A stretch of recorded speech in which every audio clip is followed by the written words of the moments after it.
नमस्कार दोस्तों, आप देख रहे हैं नमो भारत न्यूज। मैं हूं अतुल शुक्ला। दोस्तों, भारत के अंदर जहां पर पटरियों पर ट्रेनें सही से नहीं दौड़ पा रही थी, यहां तक कि ट्रेनें सही समय पर अपने तय जगह पर नहीं पहुंच पा रही थी और उस समय में भारतीय रेल व्यवस्था का बहुत मजाक बनाया जाता था कि रेलवे से पहले तो पुलिस अपने समय पर आ जाती है, लेकिन रेलवे से उम्मीद करना बेकार है। जिसके बाद नरेंद्र मोदी ने प्रधानमंत्री की कुर्सी संभाली और देश के अंदर राष्ट्रवादियों की सरकार बनी। जिसके बाद जहां पर ट्रेनों की हालात खराब थे, उन्होंने देश को बुलेट ट्रेन का सपना दिखाया, जो कि विपक्षी कभी सपने में भी नहीं सोच सकते थे। और सिर्फ सपना ही नहीं दिखाया, उस दिशा में भरपूर काम किया और लगातार बुलेट ट्रेन प्रोजेक्ट पर उनका ध्यान बराबर बना रहता है। और आज मैं इसी बुलेट ट्रेन के बारे में आपको बताऊंगा कि आखिर यह मोदी का सपना जो कि है देश के अंदर बुलेट ट्रेन को चलाने का, वो कहां तक पहुंचा है और कब तक यह सपना पूरा हो पाएगा।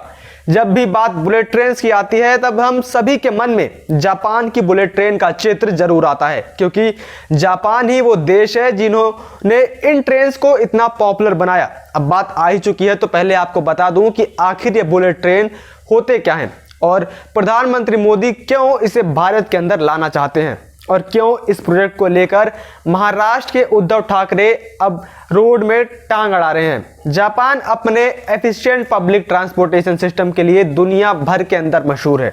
ये ट्रांसपोर्ट सिस्टम को जापान में बुलेट ट्रेन कहा जाता है। ऐसे में भारत में भी बुलेट ट्रेन और उसके ट्रैक्स की डेवलपमेंट शुरू हो चुकी है। इस काम में जापान हमारी पूरी मदद कर रहा है। वहीं पहले भारत में ये हाई स्पीड रेलवे थे ही नहीं, इसके आने से जरूर हमारी इकोनॉमी, बिजनेस और सोसाइटी पर इसका सही प्रभाव पड़ने वाला है और इससे जॉब की अपॉर्चुनिटीज भी देश के अंदर बढ़ेंगी। और यही नहीं, अहमदाबाद और मुंबई के लोग भी कम समय लगने की वजह से एक दूसरे शहरों में काम कर सकेंगे। और इसीलिए मोदी भारत में बुलेट ट्रेन चलाने के लिए पूरा एड़ी चोटी का जोर लगा रहे हैं। भारत में भी इस समय बुलेट ट्रेन की ट्रैक्स बनाने की प्रक्रिया चल रही है।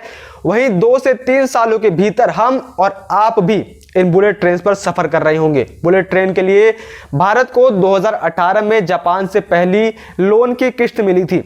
जापान इंटरनेशनल कोऑपरेशन एजेंसी की तरफ से भारत सरकार को मुंबई अहमदाबाद बुलेट ट्रेन परियोजना के लिए लोन के तौर पर 5,500 करोड़ रुपए की पहली किस्त मिली थी। और आप समझिए कि कैसे गुजराती दिमाग ने देश को यह प्रोजेक्ट बहुत कम दामों में दिलवा दिया। सबसे पहले तो भारत को जो जापान से लोन की किस्त मिली है, वो लगभग 0 के दर पर मिली। ऊपर से यह तकनीक जापान की, पैसा जापान का, बुलेट ट्रेन जापान का, लेकिन इंफ्रास्ट्रक्चर कहां पर बन रहा है? भारत में। और फायदा किसको होगा? भारत के लोगों को। ऐसे ही मोदी को गुजराती दिमाग नहीं कहा जाता। यही है गुजराती दिमाग कि काम भी हो गया और भारत को बुलेट ट्रेन भी मिल गई और भारत का पैसा भी नहीं लगा। वहीं इस समय बुलेट ट्रेन का काम और तेजी से चालू हो रखा है। भारत सरकार देश का पहला हाई स्पीड रेल कॉरिडोर साल 2022 से शुरू करने की तैयारी कर रही है। खबर है कि इसके लिए सरकार जापान से 18 बुलेट ट्रेन खरीदने की तैयारी में है। यह सौदा 7,000 करोड़ रुपए का होगा और इसके तहत देश में ट्रेन के उत्पादन के लिए टेक्नोलॉजी ट्रांसफर की भी शर्त रखी गई है, जहां पर प्रधानमंत्री मोदी जापान से बात करके देश में बुलेट ट्रेन ला रहे हैं ताकि देश की इकोनॉमी और देश की ट्रांसपोर्टेशन में सुधार लाया जा सके। ऐसे में महाराष्ट्र के उद्धव ठाकरे इस बुलेट ट्रेन प्रोजेक्ट में अपनी टांग अड़ा रहे हैं। दरअसल पिछले साल प्रधानमंत्री नरेंद्र मोदी की महत्वाकांक्षी परियोजना अहमदाबाद मुंबई बुलेट ट्रेन को बड़ा झटका देते हुए शिवसेना शासित ठाणे नगर निगम के इसके लिए भूमि सौंपने के प्रस्ताव को खारिज कर दिया था, जिसके बाद केंद्र सरकार और राज्य सरकार आमने सामने आ गई थी। दरअसल उद्धव ठाकरे को डर है कि अगर यह बुलेट ट्रेन मुंबई और अहमदाबाद के बीच चल गई तो प्रधानमंत्री मोदी को लोग और चाहने लगेंगे, फिर कहीं ना कहीं महाराष्ट्र से शिवसेना का पत्ता कट जाएगा। इसलिए सिर्फ अपने राजनीतिक फायदे के लिए शिवसेना नहीं चाहती है कि बुलेट ट्रेन मुंबई और अहमदाबाद के बीच चले, इसलिए वो जमीन का अधिग्रहण तक नहीं कर रही है। ऐसे में आपको बता दूं कि केंद्र सरकार इससे पहले भी 5 बार जमीन का प्रस्ताव महाराष्ट्र सरकार को भेज चुकी है, लेकिन महाराष्ट्र सरकार ने उसे भी अनदेखा कर दिया। ऐसे में गौर करने वाली बात यह है कि जब तक शिवसेना बीजेपी के साथ थी, ऐसी कोई दिक्कत सामने नहीं आई थी, लेकिन जैसे ही उसने यूपीए सरकार के साथ हाथ मिलाया, विकास के कामों में टांग अड़ाना भी तभी से शुरू कर दिया।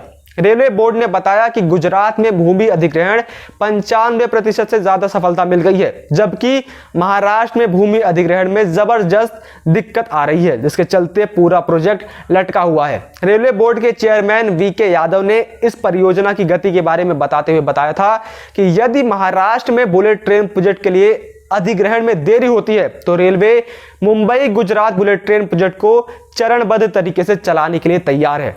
उन्होंने बताया कि गुजरात में बुलेट ट्रेन प्रोजेक्ट का काम तेजी से हो रहा है। वहीं साल 2024 में बुलेट ट्रेन का सिर्फ गुजरात के अंदर ट्रायल रन किया जाएगा, लेकिन उसके साथ ही इस समय देश में 8 डिटेल प्रोजेक्ट बनाने का काम शुरू भी हो चुका है। हाई स्पीड ट्रेन के लिए लगभग हर जगह तेजी से काम हो रहा है।